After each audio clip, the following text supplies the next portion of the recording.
Evan Brooks tasted dirt before he saw the danger. I saw him across Kano's wide mango market just as the sky changed color, blue turning rusty orange in seconds, like someone had poured paint over the sun. Stalls rattled. A tin roof ripped free and flew past his head. "Sandstorm!" a vendor screamed.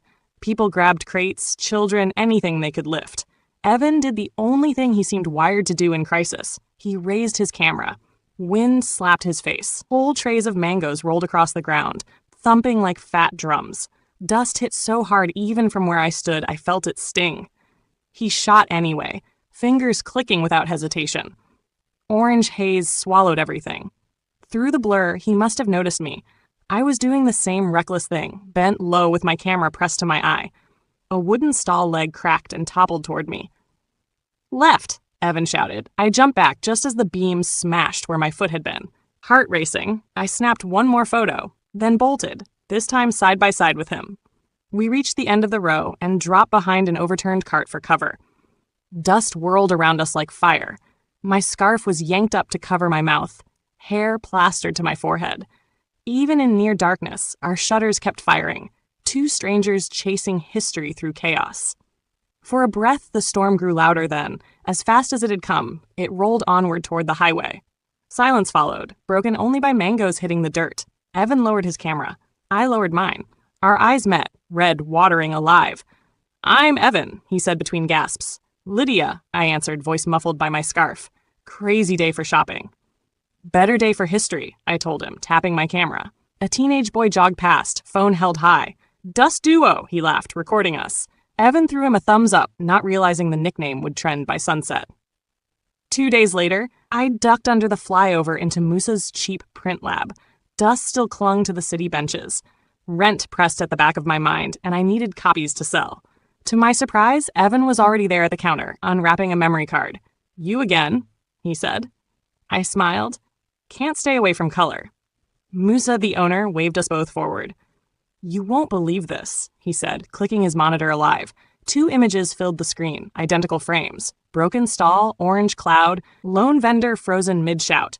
One labeled E. Brooks, the other L. Moore. My hand flew to cover my mouth. My eyes widened. Evan's jaw dropped. Musa chuckled. "I thought my system glitched. You two took the same soul of the storm." "Looks like we share one eye," Evan joked, though I caught a flicker of unease in him. "Or one mind," I said softly. Musa tapped the wall behind him. "Empty space. Hang them side by side. People will pay." "A co-exhibit. A free wall." Hope tugged at me. 50-50 split? Evan asked. "Fair," I agreed, and we shook hands, dust still hiding in our sleeves. Evan felt a strange pull, part pride, part warning, yet he pushed it aside. I watched him, and for a moment I swore he could almost feel the orange air again, thick, electric, the same way I remembered it. Outside, Kano traffic roared. He blinked hard. I noticed how his gaze blurred at the edges before he steadied himself. He told me once it was leftover dust, nothing more, and I tried to believe him. 3 days after the sandstorm, before dawn, Evan woke. His room was nothing more than a mattress, a desk, and taped-up photos. He told me later it felt blurred, like life behind greasy glass. His eyes stung with red lines. Dust, he thought.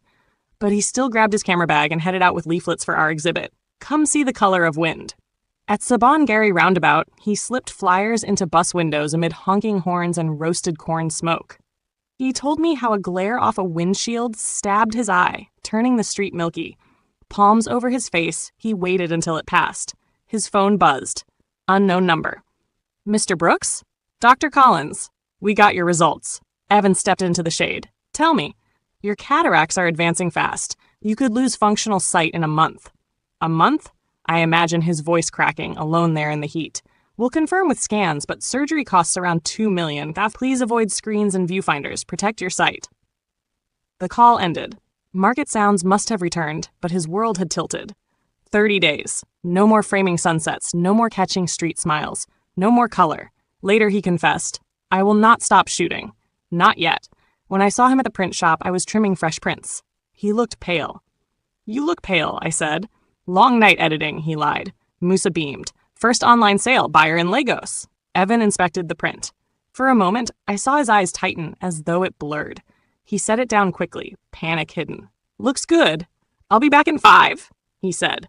Outside, I watched him lean against the wall, breathing hard. I thought of asking, but he stayed silent.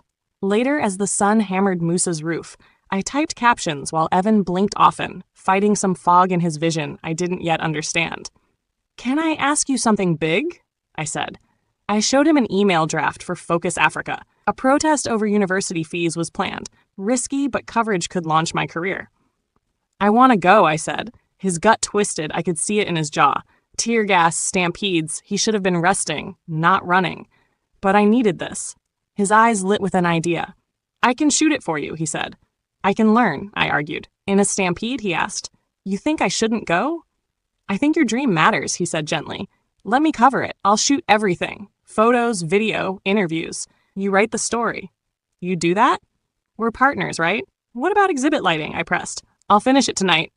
I hesitated. "I don't want you hurt. Danger and I shake hands every market day. We split profits. We split risk." "Risk's mine this round." I touched his arm. "Thank you, Evan. Really." His eyes lingered on my orange-painted nails like he wanted to freeze the frame. We spread a map across Moose's counter. I traced the protest route. "Start at Unity Fountain. Stay on rooftops if you can."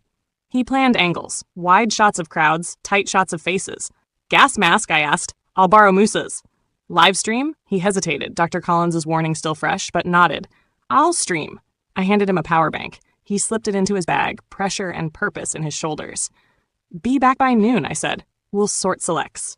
"Noon," he agreed. Musa raised a brow. "You sure?" "We're sure," I told him. "The wall will wait," Musa said. Bring good stories home. Evening arrived with pink clouds and distant thunder. Evan locked himself in the darkroom, finishing last corrections on the first batch of prints. He wore magnifier goggles, but halfway through a print, his right eye blurred so badly he closed it, working one-eyed. He told me later he pictured the doctor's lens diagram, clouding from the edges to the center. He imagined that cloud as real dust swirling inside him. The same dust that gave him his name online? Sandframe. Maybe dust is how I both live and fade, he thought. Midnight came. He left the lab and walked toward his room. Street lamps shone halos. Each circle felt like a countdown ring around his world. At home, he did something he hadn't done since he was 10. He prayed. It was clumsy, simple. "Please let me capture tomorrow. Please keep Lydia safe. Let my eyes hold till I press send." He set 3 alarms for dawn, placed his camera batteries on the only chair, and lay on the mattress, fully dressed. Outside, stray dogs barked at unseen things. Inside, he stared at the ceiling he could barely make out, waiting for sleep that would not come. I sat beneath a single bulb, editing a short teaser video for social media. Footage of the storm, Evan's laugh, the 2 identical shots melting into one frame, text overlay, see the color of wind. Exhibit open Saturday. Pride sat warm in my chest, but underneath it I felt restless. My phone buzzed. A voice note from my mother in Benin City. "You sure about protests, baby? Remember, pictures are not worth your life." I saved the clip, then recorded a reply. "I'm not going. My friend will cover it. I'll be careful." I hesitated and added, "He's brave, Mom. Maybe too brave."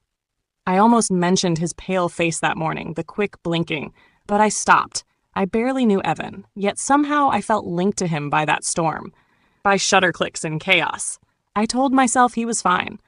Journalists were made of steel, weren't they? Still, I opened an online catalog of protective gear and searched ballistic eyewear. Just in case he changes his mind, I thought, and bookmarked the page. At 5:15 a.m., a faint glow crept through Evan's curtain across town. He got up, shoulders stiff. He told me later his vision was clearer after rest, though a milky ring lingered at the edge of his left eye. He brewed instant coffee, burned his tongue, swore softly, then laughed at himself. Fear already tasted bitter. A burnt tongue made little difference. He checked his bag once more. Lenses, batteries, mask, power bank, memory cards. Into a side pocket he slipped my flyers. He said he'd hand them out if crowds thinned. On his wall he taped a note. "Dr. Collins, Friday, 9 a.m. Do not miss." He needed to face the cost, face destiny. But first, the march. At 5:32, my phone buzzed with his messages. "Me good luck today, remember roofs, and text me every hour." "Evan, copy, I'll bring you history." "Bring yourself back too." "Promise." I stared at that word, promise, longer than I should have. He slipped his phone into a zip pouch, slung his camera strap across his chest, and stepped outside. The air smelled of damp earth, hinting another storm might brew. Birds squabbled on electric wires. Trucks rumbled awake. 30 days, he reminded himself later, or maybe less. But that morning he still owned color, light, and motion. He told me he would squeeze them into his lens until the last drop. He headed toward Unity Fountain as sunrise painted low clouds orange, the same orange that had wrapped the mango market, the same that lived inside the photo I now called our child. The city ahead was already chanting, and somewhere behind him, unseen, the clock kept ticking. Evan reached Unity Fountain just after 7. The sky was pale, still cool, but the air already shook with voices. Students filled the square. Some held cardboard signs. Let us learn, school is not for the rich only. Others led chants with small drums. A loudspeaker crackled with angry speeches. Evan scanned the high ground. A statue base, a row of low roofs, a half-built bus stop. He climbed the bus stop frame for a wide shot first. Then he pressed go live. Morning, folks, he whispered into the mic. You're with me in Kano. March starts any minute. On my screen across town, the red live badge lit up. I exhaled, hit record, and watched. On my screen, Evan began calmly. Students smiled, raised peace signs. Girls in bright headscarves sold water. A band played talking drums, giving the protest a festival feel. He switched to close shots, sweat on a girl's cheek, paint glistening on a poster. Look at that color, he told the stream. Yellow sign against blue dawn. Perfect contrast. Viewers climbed 20, 200, 1,000. Comments scrolled past my eyes. Stay safe, we hear chants. I could see him move with the crowd. At Amadou Bello Way, he filmed from the front, walking backward. Police vans rolled nearby. A commander raised a hand signal, and my stomach clenched when Evan moved closer, instincts pushing him forward. Near the ministry gates, a boy tossed a water bottle. It burst short, harmless. Laughter followed. Then, snap, a whistle. Tear gas canisters flew. Smoke hissed. Students scattered. Tear gas deployed, Evan said, his voice suddenly tight. He pulled on Moose's old mask, but he kept rolling. Officers charged. One struck a boy shielding a girl. I saw it frame by frame, raw, real, through his camera. Then the crush began. Evan steadied himself.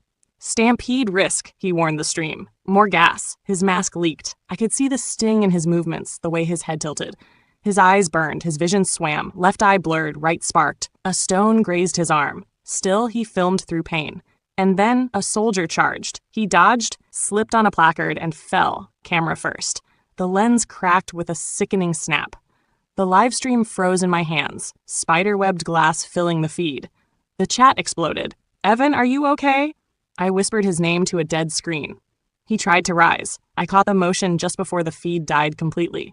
Left eye gray, right seeing only shapes, gas thick around him. He yanked off his mask, gagging. A girl grabbed his elbow, shouting, dragging him into a side street.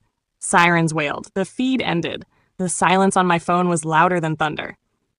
Later, I learned he floated in half-sleep, carried in motion, the whine of tires around him, someone pressing cloth to his face. Words reached him through water. Male, late 20s, vision loss, possible corneal abrasion. He couldn't speak, only grunt. A hand squeezed his.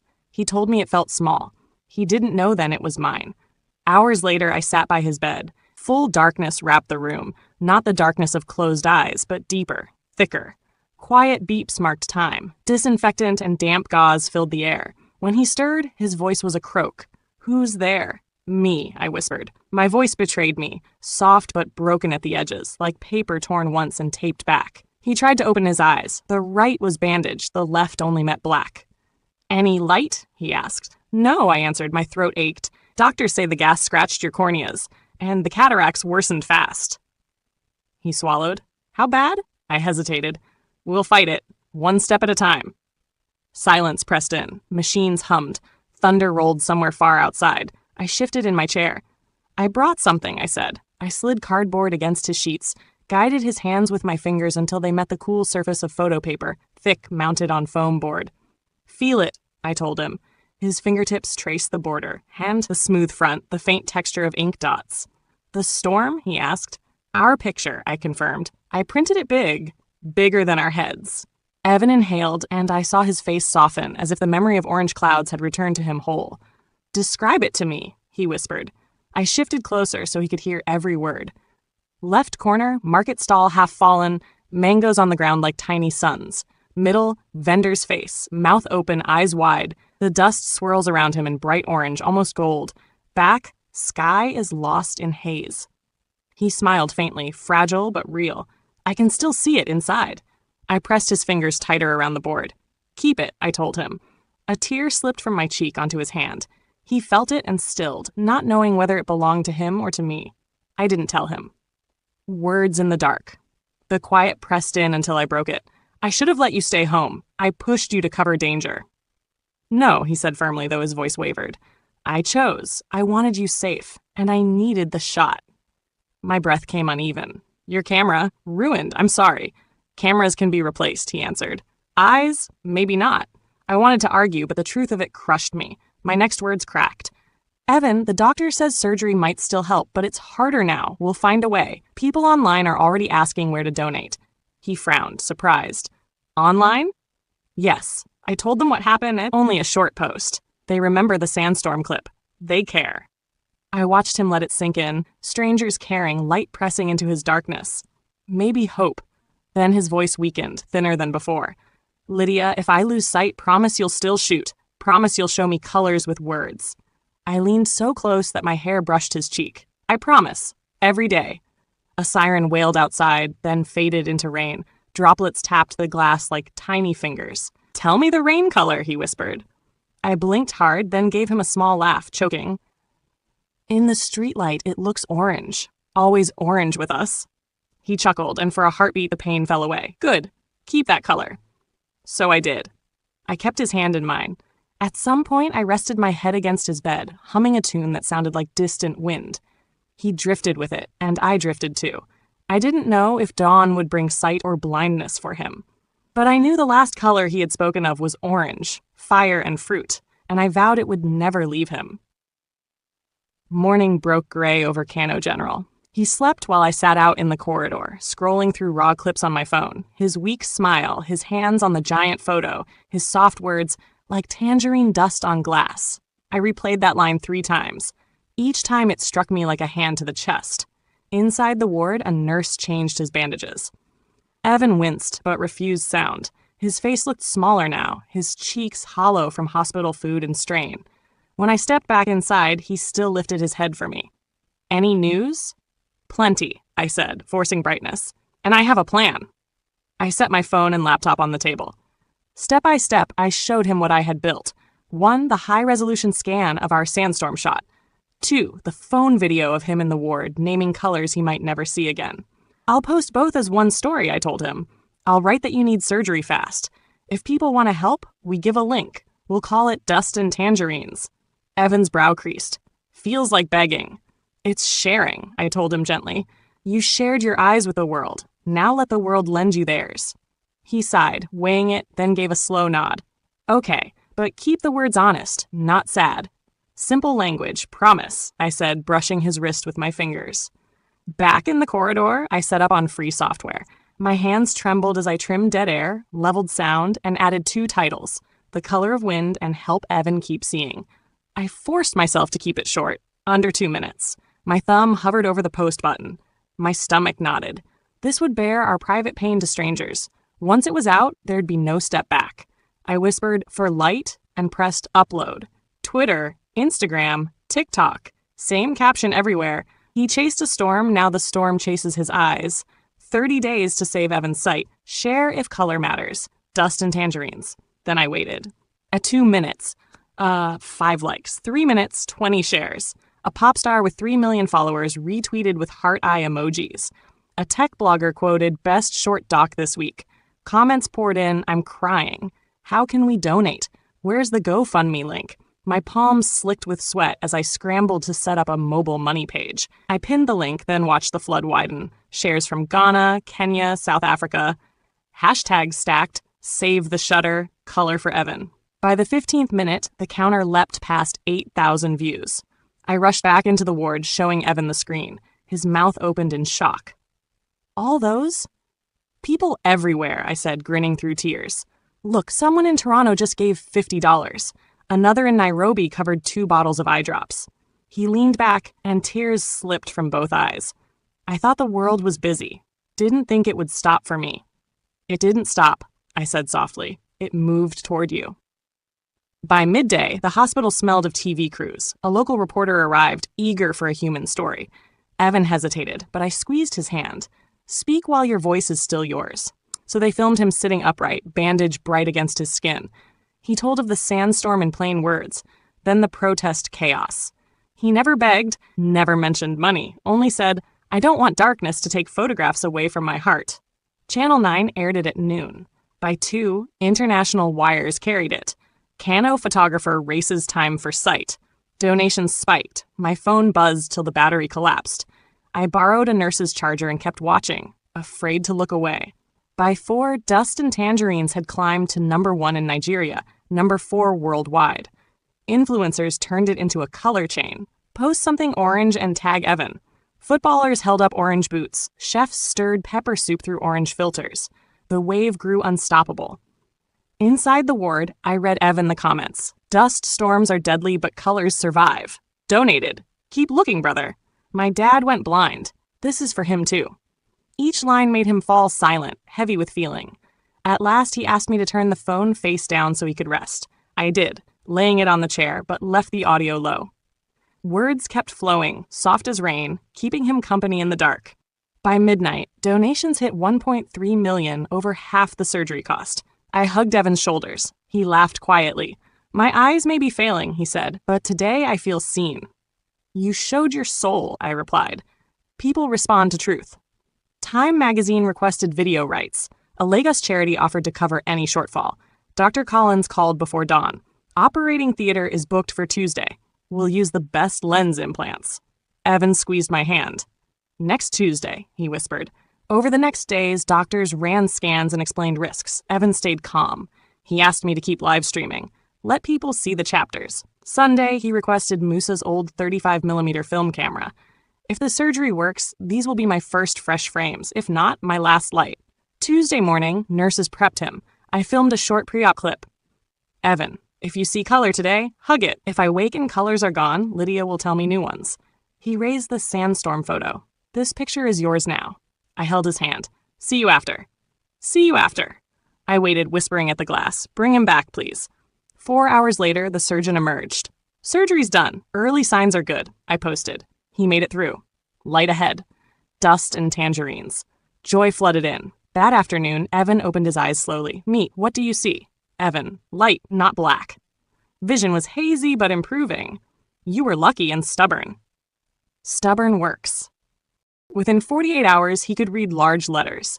He wept at the orange sunset. By week's end, we left the hospital. Donations had covered everything. I pledged the surplus to fund eye care for poor children. Evan paused heavy shooting for 6 months, followed treatment strictly. Musa and I ran the exhibit. The Sandstorm photo became iconic. Evan taught workshops to teens using colors and markers. His sight stabilized, 20/40 with glasses. But crowds still made him tense. Tear gas haunted his sleep. I stayed by his side gently. Our bond deepened, unnamed but steady.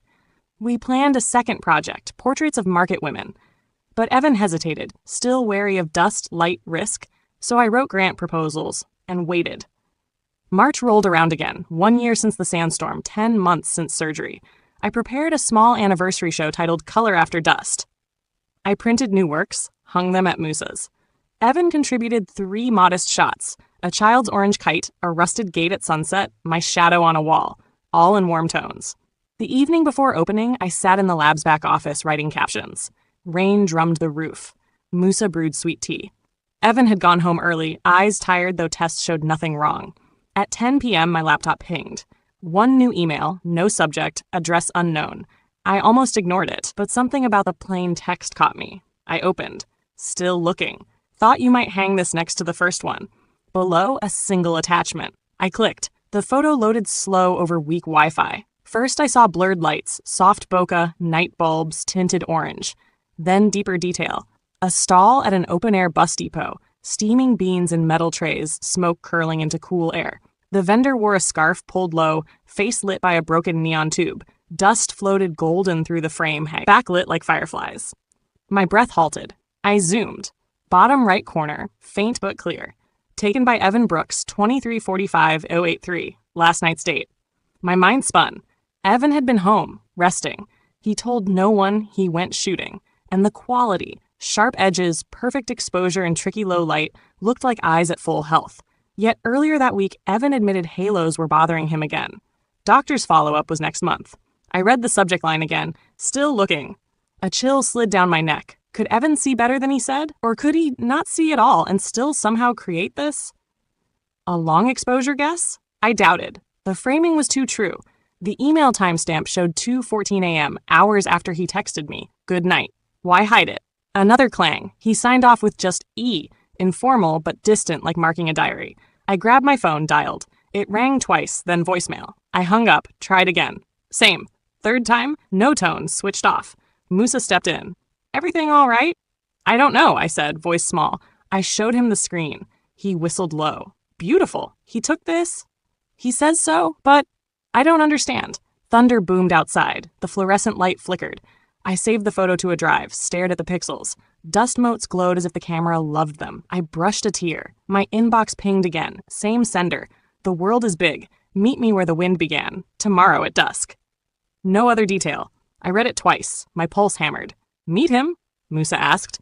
I must, I said, closing the laptop. Sunrise felt slow. I hardly slept. Questions looped. Did Evan relapse? Did he regain hidden sight? Did someone else take the photo? Why the mystery? I walked to his rental room at 9, knocked. No answer. The landlady said he left at 6 with a backpack. I hurried to the hospital I wing. No sign. I checked city bus terminals, called workshop contacts. Nothing. Panic edged my thoughts, but I clung to the message. Meet me where the wind began. That could only mean the mango market, ground zero of our storm. I packed my own camera, spare batteries, a water bottle. Then I printed the bus depot photo on glossy A4 and tucked it in a file. Proof he was looking. Somehow. At 5:30 p.m., I reached the mango market. The sky held low, dusty clouds, same season as last year. Vendors shooed flies. Kids played with tire rims. I stood by the broken stall, still half repaired since the storm. I waited. 6 o'clock. Nothing. I tried his phone. Still off. Golden light washed the market, just like the old shot. I reminded myself to breathe. At 6:07, a soft whistle sounded behind. I turned. Evan stood 20 paces away wearing a plain brown jacket, camera around his neck. No bandage, no glasses. His eyes, I couldn't read them at distance. He lifted the camera, pointed at me, clicked once. I took a step, heart racing. He lowered the camera slowly. Evan? I called. He raised one finger to his lips. Wait. Then he turned and walked deeper into the maze of stalls, not fast but sure-footed. I followed, weaving past fruit piles. He stopped by a mound of dry mangoes. Wind picked up, stirring loose dust, tiny orange clouds rising. For one heartbeat, I thought the past year folded on itself. Evan lifted the camera again, framed the vendor, the dust, the light. Click. Another frame. Click. I reached him. You can see, I said, half question, half relief. He smiled, small and tired. I can. Today. I stared, tears fighting. Why hide? Why send the message? Because vision returns in flashes, he said. Some hours clear, some hours fog. I didn't want pity. I wanted proof to myself that I could still shoot alone. I touched his arm. You're not alone. He looked down. I know, and that scares me too. Why? Because if the light leaves again, I drag you into darkness. I breathed out, steady. We share the storm. We share the calm. He nodded, swallowing. Then he handed me the camera. Check the last frame, he said. I flipped through the shots. The screen showed my own face, eyes wide, red scarf billowing in dust, the background glowing gold. A perfect echo of our first day. It's yours, Evan said. Hang it wherever you want. My chest tightened. Come back to the lab. We'll hang them both. People need to see this chapter. He looked toward the setting sun, orange and low. Not yet. One more flash left, maybe. He tapped his temple. I feel it. The wind hissed through tarps overhead. He turned the other way toward a narrow alley. Walk with me, he said. I hesitated, then followed. The alley pulled us away from the crowd, deeper into shade. He moved sure, as if guided by something I couldn't see. Night crept in. Lamps flickered on, tossing long shadows. My heart thumped. I trusted him, but fear whispered, what if his sight faded right now? What if he collapsed here? I reached for his hand. He let me take it. His palm was cold. We stepped under a dim lantern. Evan stopped, lifted the camera, then lowered it. Darkness growing, he murmured. Should we head back? I asked. Soon. He turned to me. If the screen goes black again, promise to keep shooting. Promise you'll find the color I miss. I promise, I said, my voice thick. And when it returns, you'll show me what I missed. Our faces hovered inches apart. He closed his eyes as if testing the dark. I pressed my forehead to his. We stood still, listening to the market murmurs fading. In the distance, thunder rolled, soft, low, the hint of another sandstorm, or maybe just night rain. I couldn't tell which. I only felt Evan's hand squeeze mine once, then relax, then squeeze again. A code like shutter clicks in the dark. Kano buzzed about a new show called Still Looking. I rented the old train station hall. Our flyers bore 3 images. The Sandstorm legend, an orange circle on black, Evan's first post-surgery site, and a night market frame. Beneath them we printed, 1 year after the color of wind, Evan Brooks will speak about losing and finding light. Entry free. Bring something orange. By noon the queue wrapped the station, mango juice vendors adding orange straws to every cup. Inside I paced with the mic while Evan waited. He wore no dark glasses tonight. His vision swung daily between grainy and clear. You ready? I asked. As ready as any lens, he said. When I introduced him, phone lights glimmered like fireflies. Evan stepped out to cheers, spotting orange scarves and painted cheeks. Good to see you, literally, he began, raising the night market print. I shot this alone to prove I was still a photographer, not just an online story. His hand trembled as he continued. Eyes matter, but the bigger camera is here. He tapped his temple. And here. He tapped his chest. Light stays even if lenses crack. Together, we whipped a cloth from a new canvas. The sandstorm chaos blended seamlessly into night market calm, a single breath of dust and neon. Gasps rippled through the hall. I'm donating rights to the Children's Eye Trust, Evan said. Auction proceeds will fund surgeries like mine. The hall thundered approval. Reporters asked, do you still fear blindness? Every dawn, he replied, but fear guides me, not walls me in. Orange stamps on every wrist formed a glowing C when raised. Evan smiled. If sight leaves me, you've printed light inside me forever. The auction soon funded 40 pediatric eye surgeries. Newspapers dubbed it the color chain miracle. Magazines from Cape Town to Copenhagen pursued the dust duo. One morning on Moose's roof, Evan unfurled a map. North to the desert. Real dunes, wide skies. Why me? I asked. Because the best pictures happen when 2 eyes become one, and mine alone may not last. We set our rule. If his eyes blurred, I'd shoot. If mine missed, he'd guide. We sold spare gear, bought a second-hand pickup, and left Kano at dawn. Dr. Collins insisted on wraparound shades, noon rests, no night driving. Evan joked, cameras first, speed last. Each evening, we posted a road journal photo. Girls skipping rope beside a rusted tanker, millet fields under peach haze. Followers cheered, donations trickled. Near a dry river, his vision fogged while shooting stars. Frustration rose in him. Describe what you feel, I urged, writing his words, black velvet, white sparks, blue smoke. Words are pictures too, I told him, calming his storm. A week later, near the Niger border, we faced a towering sand wall glowing orange gold. Only us and the wind, Evan murmured. We braced tripods, checked lenses, shutters clicking in unison as the storm roared. Grit on our cheeks, cameras rattling. He shot wide, I shot tight. Fear turned into reverence. When the dust settled, we were coated in orange powder, laughing breathless. Evan snapped my portrait, hair sand-frosted, eyes alight with wonder, and I photographed him the same. 2 frames, 1 heartbeat, proof that light endures, shared between us and carried forward, still looking, always seeing. Back in Kano, Musa spread the new prints on the lab table. The Storm series glowed, huge sweeping shapes, tiny dust spirals, human faces brimming with awe. These are free, he said quietly, free from fear. We named the collection Wind Writes Light. Time bought first rights. A South African gallery booked a show. The Children's Eye Trust prepared a traveling exhibit for rural hospitals. During the press call, a reporter asked Evan, "Are you cured now?" He answered plain, "No. My sight is a guest that could leave any time. But I stopped waiting for perfect vision. I make pictures with whatever light visits me." I added, "And none of us see alone. We borrow each other's lenses." One sunset, on the rooftop, quiet wrapped us. Evan set up the film camera. I stood with my back to the sinking sun, orange rays forming a halo. "Last frame of the roll," he said. "Ready?" I nodded. Click. He wound the lever, felt the film catch, spent. Then he lowered the camera. "One roll ends," he said. "Another begins." I smiled, and the wind keeps writing. We sat side by side, watching day fade into a tangerine glow. Neither of us spoke. We didn't need to. In the hush, a single grain of dust floated through the light, catching fire for an instant before vanishing into evening. And somewhere on countless screens, millions still scrolled the hashtag, colors shared, stories passed on. Proof that even a fleeting speck of orange can travel farther than any storm.